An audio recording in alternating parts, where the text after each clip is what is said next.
So, Julian, episode 12 of An American Journey. And indeed, am I not thinking that you're continuing your journeys, because today you're in Florence? I am in Florence, and apologies to listeners if they can hear the sound of bongos. And is this Italian bongos we're talking about here?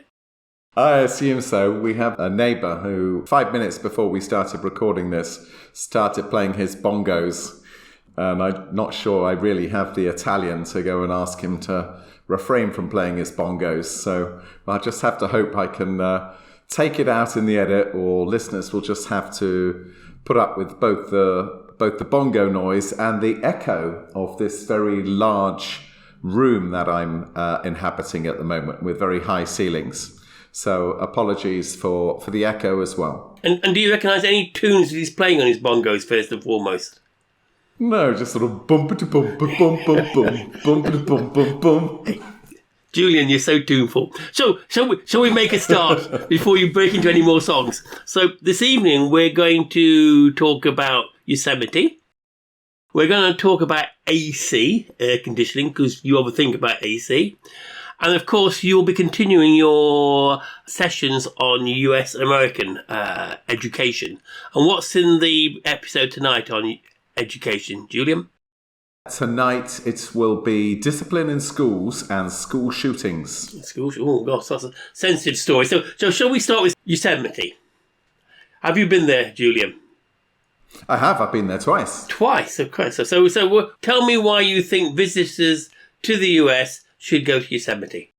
Well, let me start by saying where it is. So it's in California. It's in the Sierra Nevada mountains. It was formed about 10 million years ago. It's about 4 hours from San Francisco and 6 hours from Los Angeles. And it's very much one of the more visited national parks. I think it's about fifth visited. 4.5 million people visit it every year. And it's not very big, is it, Julian, in tribute? No. So I think it's something that's, is it about like 7 miles long by a mile wide? So it's quite a small park. Would that be correct? I think the bit which people go to is relatively small. So essentially 10 million years ago, this valley was formed, which is about 7 miles wide, this valley. So on either side of this valley, you have these huge granite stones on either side. That's the bit which most people see of Yosemite. These granite cliffs are around about twice the height of the Empire State Building, hence its attraction, because it's quite unusual. It's cliffs and waterfalls, so you get a mixture of the two. That's right. In fact, I think it has the 5th highest waterfall in the world. The other feature of this valley is that there are only 2 ways in. So you can come in from the west, or you can come in from the east. And this historically has caused a lot of issues with traffic jams. So this year, for the first time, they introduced a reservation system, and they reduced the number of cars that were allowed in every day to 1,700 cars per day. And it's probably worth saying, as with many national parks, if you want to stay on the park, you've got to book very early. And it's now some time since I went, but I thought the accommodation was average to poor on the park. Yeah, we've been there twice. The first time we went was in the early 90s, and the second time we went was actually for my honeymoon. I quite like the accommodation. We were in a lodge there called Ahwahnee Lodge, which I think has since changed its name to the Majestic and is now going to rechange its name back to Ahwahnee Lodge again. But I think there are a couple of older type properties there, and then the rest of it is camping.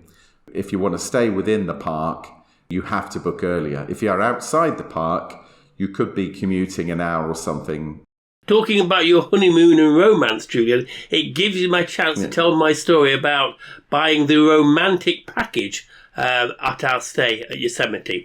The property, and like you say, I did double check, so I think it's changed its name. You told their story in a previous podcast, Michael. But I'm going to tell it again. So it's a Victorian property, with no ensuite, which caused the beloved no end of problems, and therefore she mandated me to call every single hotel I'd booked the trip on to make sure they came with ensuite. And trust me, every time I made the call, the person at the end was in disbelief that I was asking this question. That was the first thing. The second thing was... Yeah, but Michael, you told exactly the same story about Yellowstone. Yeah. No. As we do further national parks, are you going to tell the similar story? No, I think this was... Because listeners might tire of it. Right, but I think it was in Yosemite. I don't think it was in Yellowstone. But I know I may have told the story when we covered Yellowstone in a previous episode, you told the same story. So we'll have to edit it out, Julian, then. But anyway, the romantic package... No, this will go in. No editing out of this one. The romantic package was a great disappointment. Cream and strawberries covered in cellophane and cheap sparkling wine. Not a good start to the beloved's holiday. What did you do in Yosemite when you went there? Well, I was going to say that one thing I'm going to advise our listeners is to do the Mist Trail, which we did, which is about I think it's about 3 miles, takes you 2 to 3, goes up about 1,000 feet. Very easy to do, and in the right season, a spectacular waterfall at the end of it. I'm also going to say, and I may have said this before, Julian, it was here we also caught our first bear. I think it was a black bear walking across the path as we walked back down from the trail. And this was a different bear from the one that you saw in Yellowstone, that you recounted to us in Yellowstone? Absolutely different bear. Absolutely different bear. So you've seen 2 different bears in 2 different national parks? And both quite close up. The good news, the one in Yellowstone, I was in a coach. So although it came very close, I was protected. The one in Yosemite was a little bit of a shock as it just wandered its path across our path. Had a quick look and then kept on walking. You called that the Mist Trail, is that right? I think, yes, the Mist Trail, yes. I think there's a trail to Mirror Lake. Have you been there? That's, no, didn't do that. One of those very popular photos that you see of Yosemite. As you look into this lake, you can see the monuments behind it reflected in the water. Yeah, and of course the park was made famous talking of pictures and photos by Ansel Adams, wasn't it? So the classic sort of black and white picture of the mountains. Right. And did you see any mountain lions? You saw bears, but did you see any not mountain at all. lions? No, we did not. Because there were signs everywhere warning you about these mountain lions. I recall that because my wife was a little bit concerned by the presence of these mountain lions, and every time she wasn't concentrating, I would go up behind her and go, "Grrr, mountain lion," which for some reason she didn't find amusing. On her honeymoon, I can imagine that. They are essentially. Well, she'd married me by then, so what was she going to do? I mean, actually, when we were there, again, it was quite busy. So on the trails, I mean, it's not as you'd probably imagine. Lots of wilderness. I mean, the trails are busy with lots of people because I think it's a small park. Car parking is also not easy because a lot of people come in and out of the park on a daily basis. Yeah, I understand this year, because of the reservation system, people have said that it's a much more pleasant experience. Mm. If you can get into the park, they have enjoyed it more because they're not stuck in traffic jams and because the trails aren't busy. The first time we went was in the summer, but it was 3 decades ago. And then the second time we went was only 25 years ago. But we went at Christmas, between Christmas and New Year. Oh. So it wasn't busy park then. There was snow on the ground. It was a very pleasant experience. And it's open in the winter. It's not like Yellowstone, in that parts of Yellowstone get closed, don't they, because of the snow. Yes, it's open. I think that one of the entry points is typically not open. So the one that goes in from Mammoth Lakes and Bishop, that road often is not open, but the one coming from San Francisco is. They keep that road clear. Did you do any climbing when you were in Yosemite, Michael? No, absolutely not. Because that's the other thing that it's known for, isn't it? That you see pictures of climbers almost upside down climbing El Capitan, or indeed scrambling up Half Dome. Yeah, you have. And the other thing I do recall was the mighty redwoods, very tall redwood trees in the park, and very wide. Okay. Where did you stay when you were in the park? I'm afraid I can't remember. So I did go and have a quick check. It might now be called the Hound Tooth Inn, but I don't recall it being named that when we went there. it was accommodation on the park run by the national park? The accommodation used to be owned by a separate company, and when the national park and the separate company went their separate ways, the separate company decided that they were going to withhold the naming rights. So they had to rename both hotels, and these hotels are now being named back to the same name as they had before. So the one we stayed in was Awani Lodge, which was a huge wooden building, a very large fireplace, a large dining room. I think there was another one called something like Wawa something. Is that the one you stayed in? I can't remember its name, but it's, I think that was the second one. The key thing is 365 days in advance, you can book accommodation. Make sure you book that accommodation. Otherwise, you're going to be in a tent. with the black bears. Where does this sit in terms of our hierarchy of national parks, Julian? I would put it alongside Yellowstone. I think Yellowstone is more naturally beautiful, perhaps, than Yosemite. But I would put them the same way. If you're going in the summer, I think it's going to be quite a difficult experience. So go slightly out of season and it'll be wonderful. Otherwise, if you have to travel in the summer, go to one of the lesser parks. They will still be spectacular, but you'll have the experience to yourself rather than shared in traffic jams with hundreds of thousands of others. I think behind Yellowstone, but it does have one big advantage over Yellowstone, which is ease of access if you're doing a fly-drive holiday. So you can easily do LA, San Francisco, Yosemite and Vegas in a, say, 2 to 3 week, 4 week holiday. Whereas to get to Yellowstone, you've got a long drive there and a long drive back if you're going from Denver. But that's a real big advantage. It's one of these places you can go for 2 or 3 days and combine it with the more traditional sites of LA, San Francisco and Vegas. I think that's right. The other thing you can do if you're this way inclined is you can take a very long hike. You can take a multi-day hike and pack all of your food in your tent and so forth and still do the 4 or 5 day hike if that's your thing.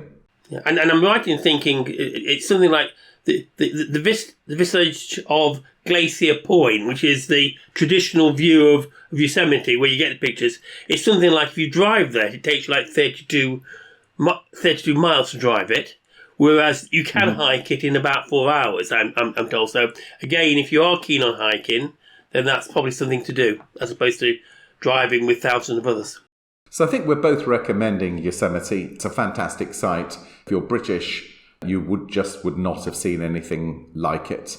America does these fantastic national parks, and they really, truly are remarkable. So things that you have never seen before. And of course, that's why they are national parks.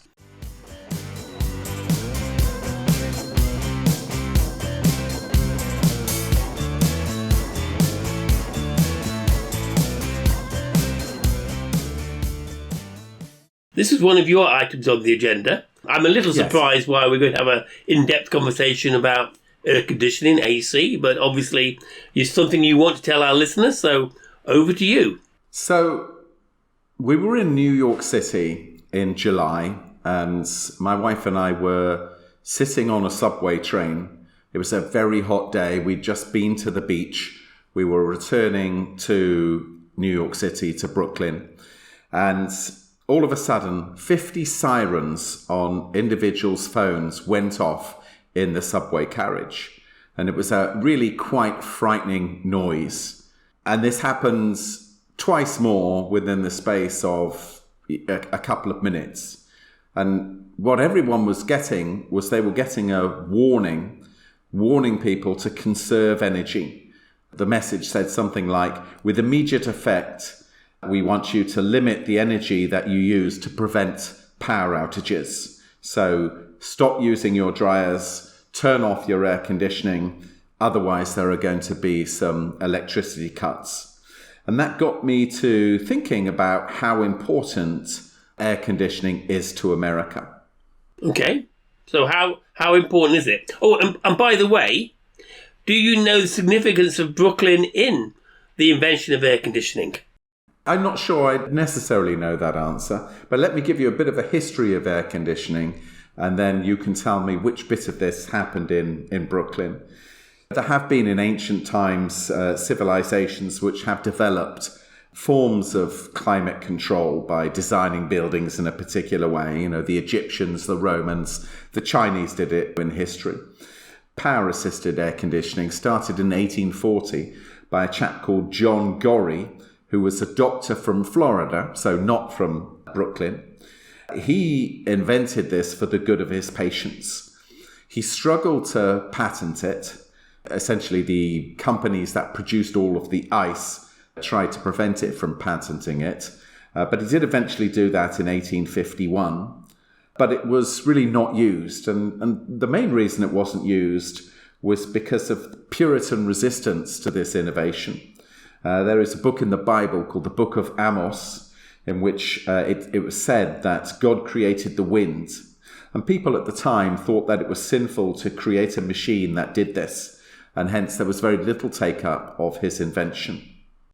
So let me stop you for a second, because I can't talk about that. And if you've read the Bill Bryson book at home, it's quite a sad story, because when you say invented the air conditioner, it was more he invented an ice-making machine. And it didn't get popularity, so he didn't make his money. And then some Australian, would you believe it, took the idea and made a fortune on the ice-making machine. Yes, yeah, that's right. It's kind of what he did is he created this ice-making machine, and then he passed wind over that ice, and that created the cooler air. In the early 1900s, there was another guy called Willis Carrier, and he owned a printing company. And one of the things that happens in the summer in the US is that not only does it get hot, it gets very humid. And he found that he couldn't operate his business because of the high humidity. So he invented another machine, which is kind of the forerunner of today's air conditioner, which allowed him to carry on his business and to print things during the summer months. And it was this innovation that started to be used in public buildings in the 1920s. It was used initially in places like movie theatres, which people just wouldn't go to because it was too hot in the summer. But they went specifically in order to enjoy the coolness of the air conditioning in the movie theatre. So before World War II, fewer than 0.2% of US houses had air conditioning, and this was because it was extremely expensive, many of hundreds of thousands of dollars in today's money. Where does Brooklyn come into this story then, Michael? Do you know where his printing business was based? I thought it was based in Buffalo in New York. In Brooklyn? No, Brooklyn, New York. Oh, was it Brooklyn, was it? Okay. Yeah. So according to Wikipedia... Oh, Wikipedia. Great source. The Carrier Air Conditioning Company of America, you may be interested to know, in 2020 employed 53,000 people and had a turnover of $18.6 billion. So he did quite well out of that little invention, didn't he? He certainly did. And of course, America did quite well as well. And I think the reason I wanted to talk about air conditioning was, you know, as I was sitting in this New York subway car, watching all of these people panicking, I was thinking how difficult life would be in America without air conditioning. Structurally, if you look at things like skyscrapers, so skyscrapers would be impossible without air conditioning. You just simply wouldn't be able to build a building made of steel and glass, and it would be impossible to have people in that building if there were no air conditioning. So the skyline, the nature of the buildings in the country would not be possible. A lot of America is quite hot, and in particular, the Sun Belt states. In the 1950s, there were 30 million people there in those states. Now these states house 130 million. So that's 100 million additional people who've been able to live in those states and thrive because of air conditioning. Things like productivity, industrial productivity, as we saw with Carrier and his printing organization, you just simply wouldn't be able to work in the summer months if it was 100 degrees humidity and 95 degrees Fahrenheit, 35 degrees centigrade. And there are lots of businesses which just simply wouldn't operate unless there was air conditioning. So look at something like the computer industry. Without the ability to cool down all of the computer factories and the data centers, you just simply we wouldn't be able to have the modern day computer organization. We wouldn't be able to have Zoom. We wouldn't be able to have this podcast. So there's a whole range of industries which rely on the invention of this air conditioning. And America, as I said, is a very hot place in the summer. You know, it's not at all unusual to have 100 degrees Fahrenheit, 38 degrees centigrade heat. In fact, there are only 2 states which have ever not had 100 degrees Fahrenheit heat. Can you name what those are, Michael? Alaska. Alaska's one of them, yep. Still near the top, hasn't it? North Dakota. Now, the second one is Hawaii.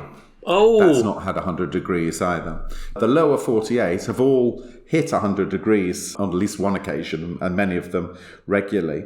I just took a look at a few cities and looked at how many days they had where it was over 90 degrees Fahrenheit. So Atlanta had 32 days in a typical year where they would be over 90. Austin had 78. Vegas had 86. DC had 27. Sacramento had 47. You know, these would be very, very difficult places to live if the temperature was over 90.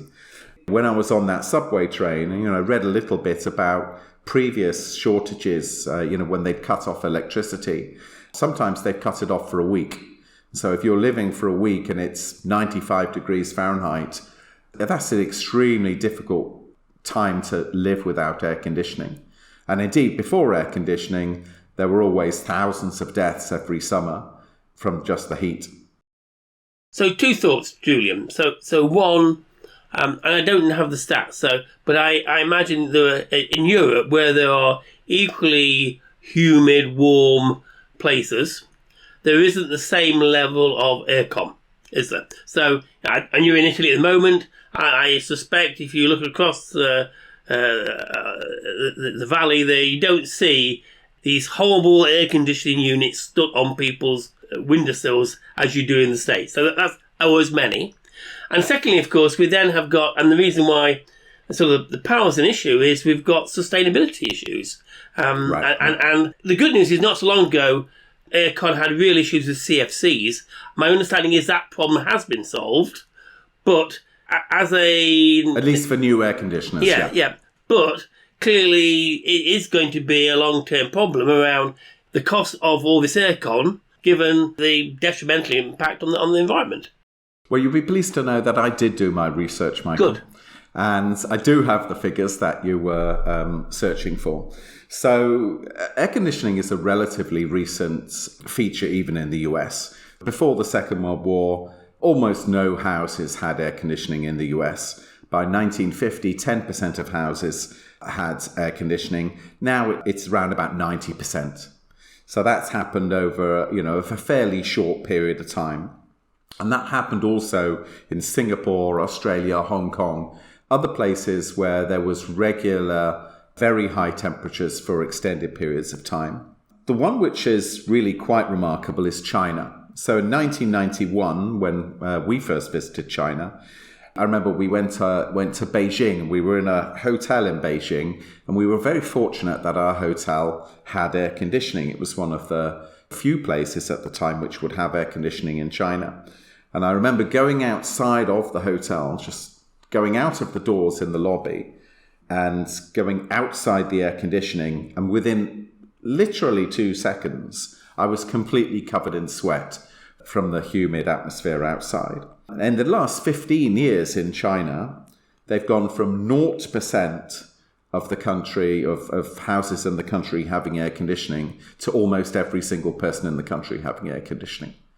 And when you look at that as a global number, so in 1990, there were around about 400 million air conditioning units in the world. Today, that's 2 billion units. And by 2050, they think that's going to be 5 billion units. The effect on the environment is significant. As you say, originally, it was thought that the big threat was CFC gases, which created holes in the ozone. They used this chemical called Freon, which was very good for air conditioning, but very bad for the ozone layer. They've now replaced that. They've got new sort of chemicals, but they do have this circular problem that the hotter it gets, the more you put on the air conditioning. And the more you put on the air conditioning, the hotter the planet's going to get. And we have remarkable figures for energy consumption. So 20% of all energy used for residences in the US is used for air conditioning. Yeah, I saw that. And 6% of the total US energy consumption is air conditioning, which is a huge issue. What the industry is having to do at the moment is to look at passive technologies, i.e. ones which are not fueled by energy, to try and reduce this use of energy. So using passive cooling, passive ventilation, passive shades and so forth that allow people to be at a temperature which is pleasant enough, but, not harming the planet. Often I find when you go somewhere that it is too cold when you go to a movie theatre. Has Joan ever sort of gone to a theatre and said, I must take my jumper with me? Because my wife does that frequently. And it's amazing to me in the US that people will have their air conditioning set at 67 degrees, which is, I don't know what that is. It's about 19 degrees centigrade, I think. Yeah. That's what people like. I have to say, we set our air conditioning at a higher temperature than that. But I think that is one of the changes which will have to come, that instead of having to be at 67, that maybe people will have to get used to 74, which will use much less energy. Yes, it's no doubt. It's one of those problems we've got to tackle, isn't it? I mean, now, I hear what you say, that there are certain places which are very hot or unpleasant in the summer, but our forefathers managed to live at that time. What we've done is create an environment that makes it easy for us to do so, but it's coming at a price. And one dreads to think, if you look at the Chinese example, of how many coal-fired power stations is fueling that level of air conditioning. And so we have that issue that we all like air conditioning, but at the same time, the very thing that's keeping us cool is getting the planet hotter and hotter. I believe that the scientists will come up with solutions which solve this issue. They need to do that pretty quickly now. Yeah, and the same thing goes there. It's about aeroplanes, it's about meat production. These are all things we know have a detrimental impact on the environment, but they all make our lives very easier, don't they? Obviously, if you live in Britain, I spent some time in Britain earlier this summer, and it's a cool place. There aren't many times that it gets above 80 degrees Fahrenheit in Britain. And whenever it does, the newspapers run, phew, what a scorcher headlines. And, but there are many parts, in fact, most parts of the US where it's considerably hotter than that. Yeah. And most parts of China in the summer where it's considerably hotter than that. I think it'll be probably pretty difficult for people to say, well, you just have to stop using air conditioning. I don't think that will is something that the Chinese or the American governments will agree with. So this ended up being a serious subject, Julian. Yeah. Serious subject, yeah. There's no sort of humour in that, is there? No.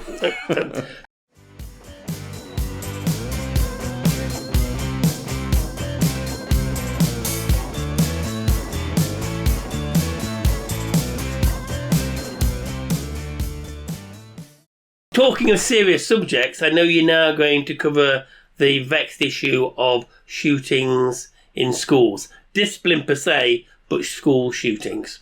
This week, we're going to talk about discipline in US schools. We're also going to address the issues of high school police officers and school shootings. I asked daughter number 1 how discipline in US schools differed from those in the UK.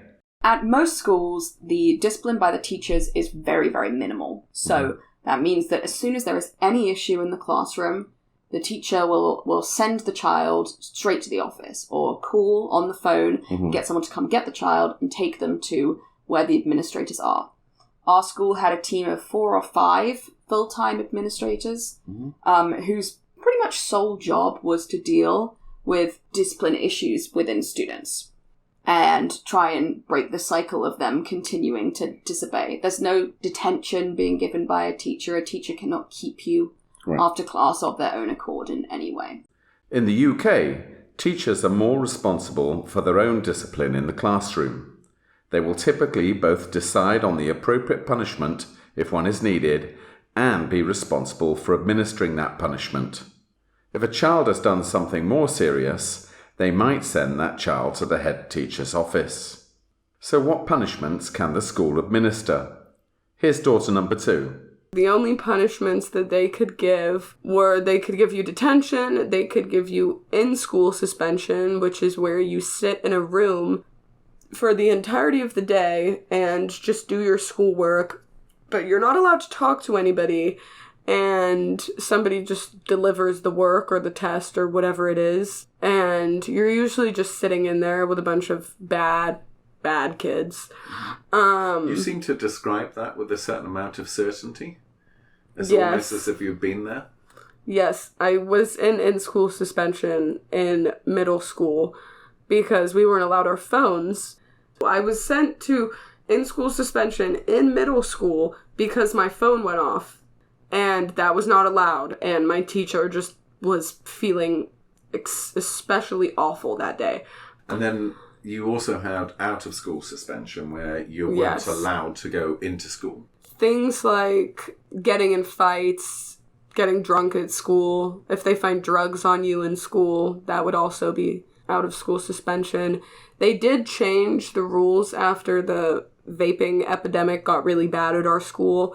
They changed the rules to where if you were caught with a vape in the bathroom, it was 10 days of out-of-school suspension, which goes on your permanent record. So I guess it stopped a few people from doing it, but not really. What does going on your permanent record mean?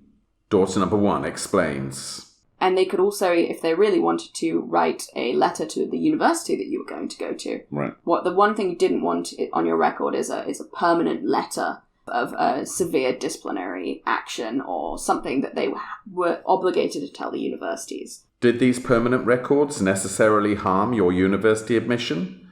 Daughter number 2 is dubious. Unless it was something like drugs or a fight, the college usually wouldn't investigate into what it was.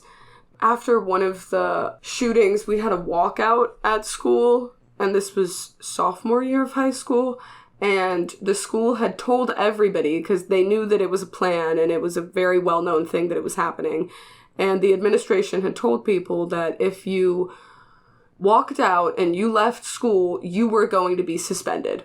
There were tons of people that walked out, and then they had a group suspension for about 200 students, which just happened in the theater room one day, and it was so funny. Were you one of those 200? No, I wasn't, but I was also extremely worried about not getting into Georgia, which I shouldn't have been worried about because all of the colleges after this happened came out and made statements on Twitter saying that if you had done this walkout, there would be no punishment. They wouldn't look at it on the college record. It would mean nothing, basically. And nobody took that suspension seriously whatsoever. People brought donuts that morning and they had a whole breakfast for everybody that was suspended. It was like a nice little bonding moment. I mean, the school didn't have much power over that. I guess they tried to lay down the law, but it didn't really work. Attentive listeners would have noticed that the school tactic of threatening to put something on the school record did work, at least for some and in the short term. Their threat persuaded daughter number 2, a notorious demonstrator, not to walk out of her classes. In a previous episode, one of my children referred to a campus police officer. In the 1970s, it was almost unknown to have a school police officer. Now 90% of all large high schools have one. Daughter number 1 describes her high school police officer. He was a semi-retired police officer. He was a police officer. He was originally a police officer, and he still was aligned with the local police department. He was not fit to be working in any other environment other than a school. Okay. Did he carry a gun? Yes. And what was his role? To sit in his office, throwing the little basketball he had into a hoop on the door. I don't know. His role is essentially to be there to protect the kids if there was if there was a shooter alarm, or if someone was carrying a knife into school, or someone was trying to sell drugs, things like that. When you have a lot of 16-year-olds driving their own car, many of them are not particularly good drivers, so I guess they dealt with sort of parking and minor traffic infringements. Yes, yeah. Daughter number 2 is even more perplexed as to their role. I don't know, because I've talked to my friends from other schools, and some of their campus officers were really nice and just friends with everybody. I don't know if I can say the same, but a lot of them were just sort of... I don't really know why they were there, to be honest. Other than school shootings. Mm-hmm. Maybe fights. But to be fair, most of the fights that happened at my high school were with girls, and our campus officer wasn't allowed to intervene in the fights with girls. Right. There was one time where there was a fight in the cafeteria, and they had to stand there and do nothing while the girls were fighting, because they couldn't touch them. What happened to those 2 girls after the fight? Well, I'm not really sure, but I'm pretty sure they got out of school suspension. One of them definitely had an ankle bracelet on, so she probably had a meeting with her PO, probation officer. A probation officer. Yes. Mm-hmm. All of this brings us to the emotive issue of school shootings. Whenever you meet anyone outside of the US, they are flabbergasted by the high incidence of school shootings and the high ownership of guns in America generally. I will not get into the Second Amendment, the right to bear arms, in this series. However, since 1970, 336 children and 285 other people, teachers, parents, etc., have been murdered at school. Unfortunately, this trend is accelerating. In the last year not affected by COVID, there were 114 cases where a gun was known to be brought to a US school. 7 of these cases were categorized by the FBI as active shooters. The remainder were for a myriad of reasons, including escalations of disputes, bullying, domestics, drive-by shootings, suicides, and accidents. A few months after we moved to the US, the horrendous Sandy Hook shootings took place, leaving 26 elementary children and their teachers dead. There was much discussion amongst lawmakers about how to prevent this type of mass shooting from reoccurring. A few states introduced tougher gun laws, which in truth make little difference to gun crime, and a few states inexplicably loosened their gun laws. Since Sandy Hook in 2012, there have been 15 active shooters in schools, and 63 children have been murdered at school. I can report with regret that over time, one becomes slightly numb to school shootings. One hopes merely that it doesn't happen at your own children's schools, or that the school police officer can stop the perpetrators before any damage is done. There is also regular training for students on what to do in the event of a school shooter. Here is daughter number 2 talking about the training. Can you describe to the listeners what type of training that you got for school shooting? I mean, not to carry them out, how to react if there were a school shooting at your school. It was called lockdown drills, or code red, which means there was a unauthorized person in the building, but I mean the only unauthorized people that would be in the building would be school shooters. If we were in a classroom, they installed these lights that would send a signal and be like, we are going into lockdown. We are going into lockdown, which obviously would tell the school shooter everything, but they weren't effective at all. But you would go into the classroom that you were in, they would turn off all the lights, lock the doors, tape that slit in the window so they couldn't see through the window, and then everybody would hide away from any door or any window or anything like that. And I think if you were in a window classroom, you moved into a classroom that had no windows, which was most of the classrooms at my high school. But if you were in the cafeteria, I think they told you to do something else. I think they would tell you to get behind the serving stations, but obviously the cafeteria would be the first place that a school shooter would go. How often would this training take place? I think we had it once every 3 months. Would it be fair to say that future school shooters would have likely to have been attending this training? Yes. So yes. School shooters would know what Exactly. No, what they teachers would do. Yes. So they would know if the lights were off in a classroom that it didn't mean that the classroom was empty, merely that they were just responding to the fact that there was an unauthorized person in the school. Yes. The only thing that happened once when I think I had one of my last lockdown drills of high school, our teacher had an excellent idea, and she was like, if this ever actually happens, I'm going to write a note and say, oh, Miss blah blah blah's class is in the theater today, and put that on the door. And I thought that was definitely the most effective strategy. Obviously, if every classroom did that, it wouldn't work. I mean, if she was the only person to put that might be the only thing that would deter a shooter from shooting off the door, because he might actually think that nobody was in there. Phone beeping and table kicking daughter number 1 adds some colour to the school shooter training. You had to hide under your desk in an aeroplane brace position. Okay. Or in closets and things like that.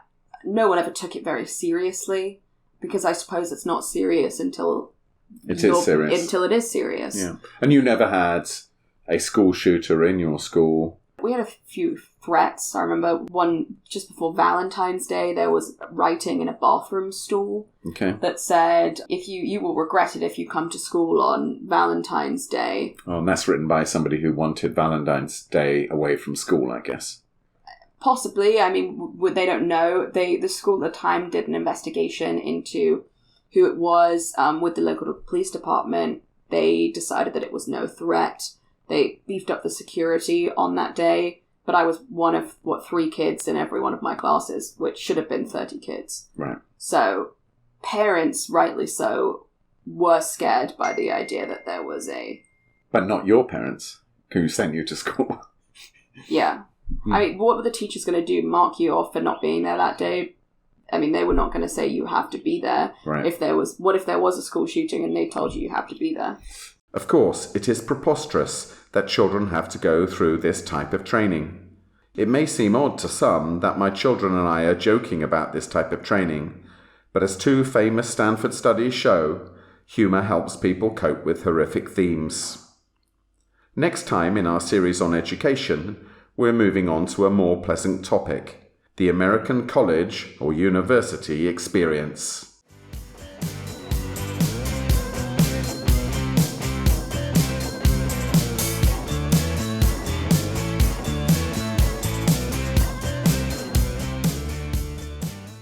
So, Michael, I understand that we have found some reviews. We hadn't realised that Apple divide their reviews into US reviews and UK reviews, and that I was only able to see those reviews in the US. But we've actually found that there have been a number of UK reviews as well. That is true. Thus far, Julian, we've scored 5. So Apple is using that same sophisticated system that we use, and we're 5 out of 5 for all our reviews. Yes, well, we have the same score in the US as well. It's also 5.0. But it's a bit disappointing that Apple haven't moved to your Premiership system of scoring. We could then be a Man City, couldn't we? Or a Liverpool. Or a Chelsea. Or a Chelsea, that's right.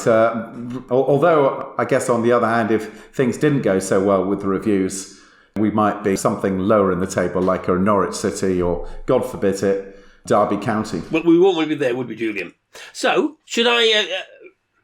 read out. Yeah, let's read the reviews out. That people have spent the time on writing the reviews. Let's give them their full impact. And if they're saying 5 out of 5, it means they're good reviews, isn't it? What I'm going to do on the first one is not tell you who's written it. It's a surprise. Let's see if you can guess who's written it. So it says, good work, guys. Really enjoyed episode 9, even if it was slightly at my expense. Loved the different topics. By the way, one of my highlights from our trip to Cody was the fantastic little jewellery shop. Purchases were made. Finding the education piece really interesting. Hearing Julian's daughters describing the reality of an American education through their eyes. Looking forward to hearing what my next US trip will involve. Who could that possibly be? Well, I believe I know who this. Yes, that has to be your wife if she's doing some shopping.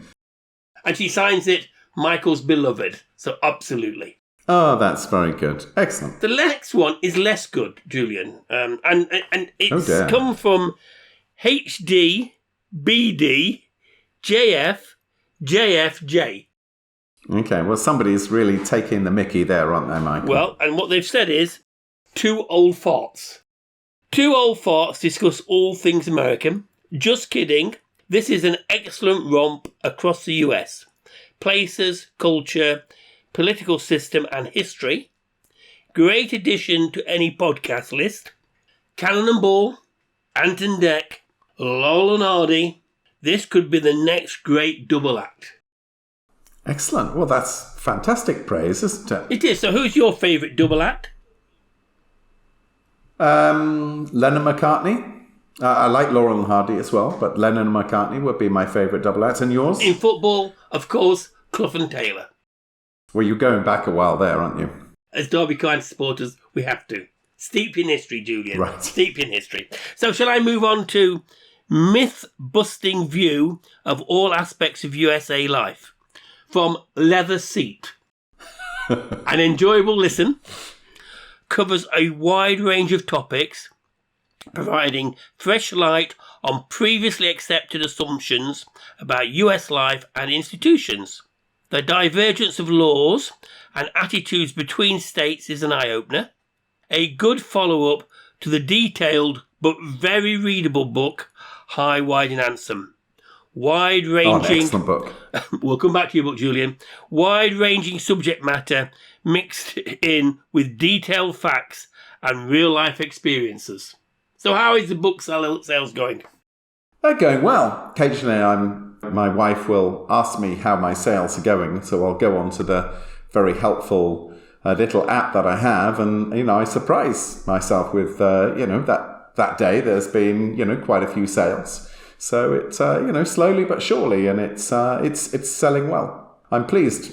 My wife is always slightly surprised that anyone's buying it, but, I'll put that one behind me. Yeah, well, good. And at least it'll keep the wolf from the door, won't it? That's good. Well, I'm not sure about that. To be honest, it's just nice to think that some people are buying it. Hopefully some of the people who buy it read it and they get some enjoyment out of it. So, that's really the main reason for having written the book. Excellent. And it is a very good read. So the last review we've had from Scub28, trip around the US. I am very much enjoying travelling around different parts of the States through the eyes of two Brits. Podcast is mixed with lots of facts and views. Oh, that's very nice as well. Thank you for all of those reviews. If you do like the podcast, then please leave a review on Apple. I think there are a couple of other podcast providers that also allow you to leave a review. A review does help us get new listeners. It's nice to think that we're doing this podcast and some people actually are enjoying what we're doing. Absolutely. So thank you very much for the reviews, and we encourage more reviews. On to our next episode, episode 14, Julian. Do you know why it's episode 14? Because you're superstitious? Absolutely. Mm-hmm. Yeah, so I think it is it will be the episode 13, wouldn't it? Or should be 13, and you're making the executive decision to rename it episode 14. Yes. Because we don't want any bad luck on this podcast. No. Well, like having to record a separate session because somebody pressed the stop button on their recording device. I think you're pointing the fingers at people, Julian, and you've no evidence to support that assumption. No evidence. So let me tell you what we're doing on episode 14. We're going to do a session on Boston, why you should visit Boston. So we're going to be talking about driving in the States when on vacation, what the Americans have done for us. Julian, what is it? Turn right on red. And lastly... Inadvisable in the UK, but pretty much everywhere else in the world is a good idea. Okay. And lastly, we'll be continuing our series on American education. Thank you for listening, as always, and see you next time. Goodbye. And it's goodbye from me, and it's goodbye from... Julian. Goodbye. Goodbye.